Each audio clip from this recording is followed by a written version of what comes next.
What's up, guys?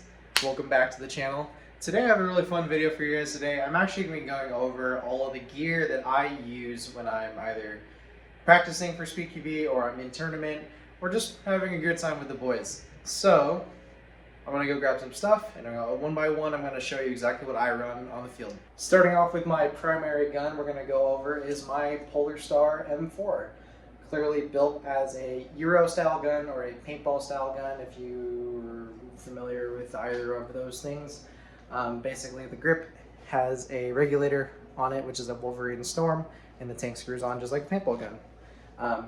Reason why I wanted to build my gun like this is because I play paintball as well, so I wanted both the guns to feel exactly the same when I'm shooting them so I can get kind of practice for both, whether I'm doing paintball or airsoft, which is kind of been the only two hobbies in my entire life, other than gaming, obviously. But this guy is obviously clear. There's a Polar Star fusion engine inside of it. Front of the gun, there is this is my friend makes these carbon barrels on Instagram. I'll go ahead and link him in the description down below. On the front is an Acetac Bifrost tracer unit. Purely bought this because it shoots rainbows, and I think that's really entertaining and hilarious. Running PTS EPM magazines, the Speedqb ones, the cool colored ones. I like these more than the EPM ones, personally. I think they feed better, I think they're more reliable, so that's why I run these instead of the EPM ones.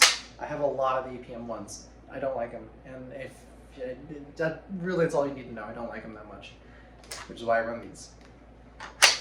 Obviously there's a lot going on here, so if you guys have more questions about this gun, I can post a secondary video on this gun alone. I just don't want this video to be 20 minutes long, so that's why I'm kind of not like rushing past everything, but I'm kind of just trying to keep a good pace for everything. So yeah, have more questions about my Polar Star, go ahead and leave them down in the comments below. And let's move on to the next one. Moving forward, this is my DSG. It's changed quite a bit since the last thing you guys have seen in one of my previous videos. Body's still the same, just a G&G combat machine basically. Changed out the barrel to the same carbon fiber or carbon barrels barrel, just a shorter version. It's only a 150 millimeter barrel inside of here.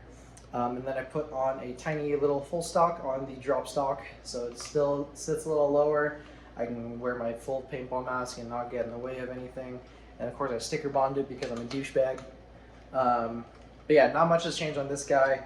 It just looks a little different. It's a lot lighter than how I had it previously. This thing weighs nothing. Great shooting gun. I'm probably never going to get rid of it because it is truly a work of art on the inside. And it shoots fantastic. It actually shoots better than my Polar Star, which I hate to admit. But because nothing's really changed, if you want more info, you can watch my other video on this exact gun. Just the way it looks is different. Then go ahead and check that out, but let's move on to the next one. Now let's move on to my fully custom high kappa. The only stock part of this entire gun is actually the grip safety. I just don't want to spend $90 on a new one because that's ridiculous. But this gun deserves a whole video on its own, so if you guys want a full breakdown of every part I have in this gun, let me know in the comment section below. But it is a 4.3 high kappa with a Airsoft Masterpiece, I think, Costa Lewis slide with a Gunsmith Bros 4.3 advanced frame. These just came out and these are awesome. Custom stippled grip that I did, trigger, hammer, all the little parts. Next up on the list is a gun that I haven't done a lot to, but I haven't actually used a lot either, but I have an AAP-01. Not a lot on here, honestly. I have the Cow bolt. I have the Cow hammer assembly. I forgot the brand of this trigger, but it's a flat face trigger. Running Pro Win magazines, so I don't have an M4 mag adapter for this guy yet. This is a 3D printed barrel from one of my, actually my sponsor. I'll link him in the description down below. Nick Custom 3D Print. I forget his exact username, but I'll link it down below. He made this for me with a built-in bottom rail, so I don't need to get the screw-on one, which is stupid. And then on the front here, this is an Acetac Brighter C with a their purple cap.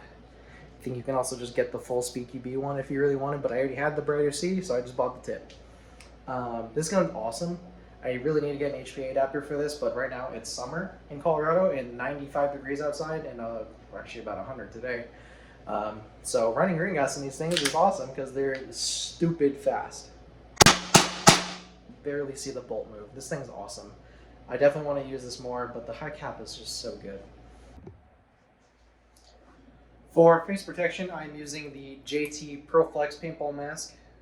Big fan of these guys. I was using the Dye i5 for a long time, Dye i4.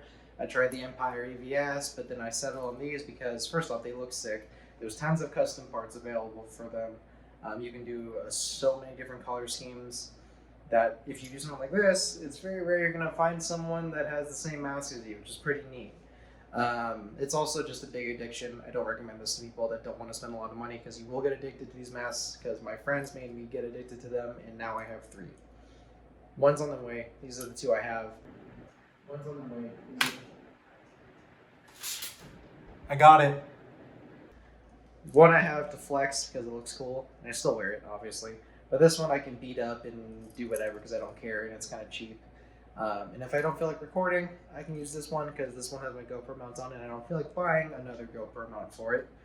But these are the 2 masks that I use currently. My 3rd one will be coming in the mail pretty soon. But yeah, if you know, you know. To hold on my magazines, I'm running the Cubbysoft belt rig. This thing is awesome. I highly recommend it to anyone that wants to get into competitive Speedsoft. It's an absolute game changer. I used to run a chest rig all the time, but then realized that this is such a better way to carry your ammo. You put it on like a paintball rig, just like that. Check it out. Nice.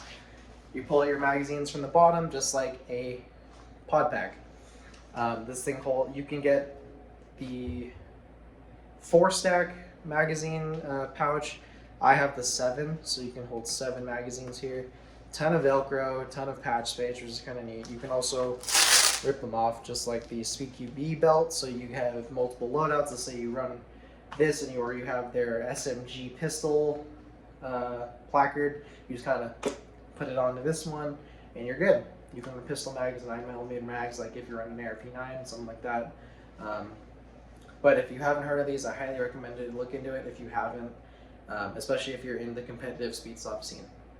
For knee pads, I'm running HK Army, and same goes for the elbow pads. These guys are super soft. They don't slip it up and down my knees, which is really nice.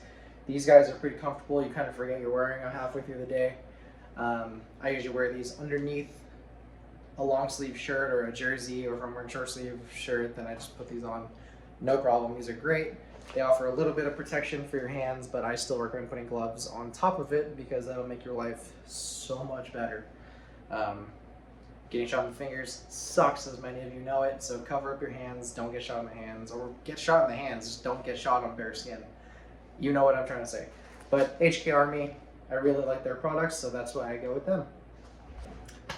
When I'm running my pistols, I do have to run my tank and line on my back. So I have the Speedqb backpack here. This thing works really, really well. It fits both of my tanks, my 77 cubic inch and my 68, obviously, since that one's smaller. Plenty of patch space, so you can put all your cool patches and stuff. Really comfy too. And you can also set these up to run with a chest rig, which is how I used to run all my stuff before I bought that Cubby belt that I showed you. Overall, recommend the Speedqb backpack. That about does it for my Speedqb / Speedsoft / Airsoft / everything loadout. If you guys have any questions or want specific videos on certain items that you saw today, go ahead and leave down in the comment section below. I hope you guys have a good rest of your day. I hope you enjoyed the video, and I'll see you on the next one.